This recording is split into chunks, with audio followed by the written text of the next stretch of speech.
Баг ханга хөшгийн хөндөй чиглэлийн төмөр замын бүтээн байгуулалтын талаар.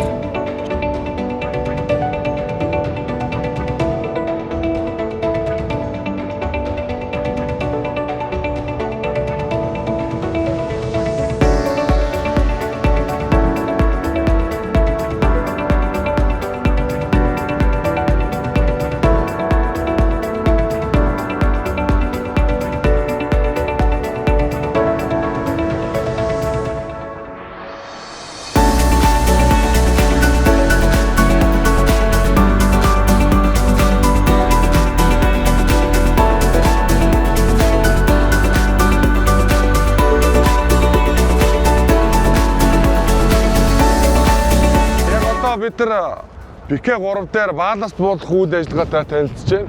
Одоо бид нар БК3 дээр 100,000 тонн бааласт буулгах хуваарийн дагуу ажиллаж байгаа. БК4 дээр манай кемп байрлаж байгаа.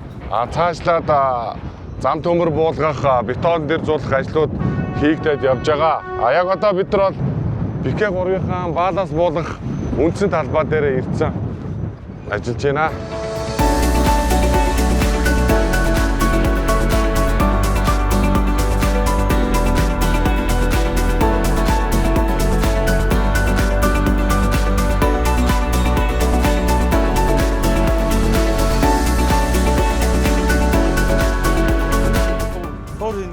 Доороос ингэ.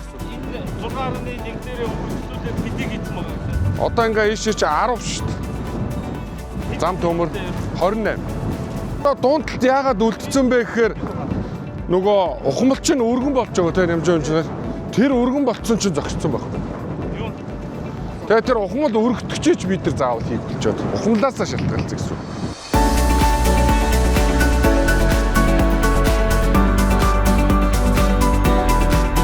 Яг одоо бид хүн ПК9 нэмэх 500 дээр зам төмөр угсралтын ажилдаа танилцж байж байна. Ийшээ үргэлжлээд төмөр угсралтын ажил маань ийшээ 28 км үргэлжлээд дунд 10 км-ийн ухамлын өргөтгөлийн ажил хийсний дараа бид нар цаашаа үргэлжлэхээр тийм төлөвлөгөөтэй ажиллаж байна. Гараар энэ бэхлэхийг чангалж байгаа.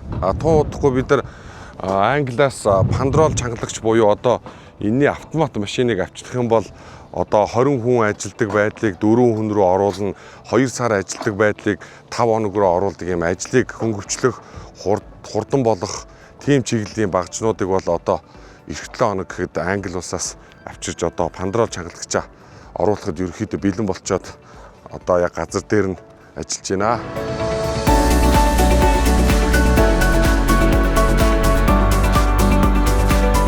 Одоо бид бүхэн ПК43 буюу 43 км дээр зогсож байна.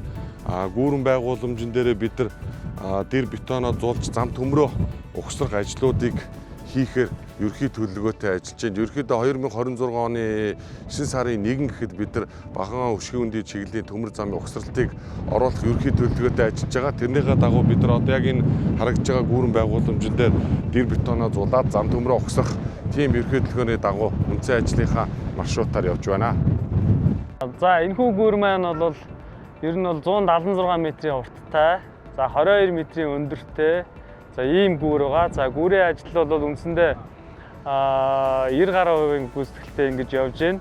За одоо бол өнөөдрөөс хойш 6 сарын 10 гэдэг чинь 11 хамгийн дээд нэг 10 хоногийн ажил үлдсэн байна.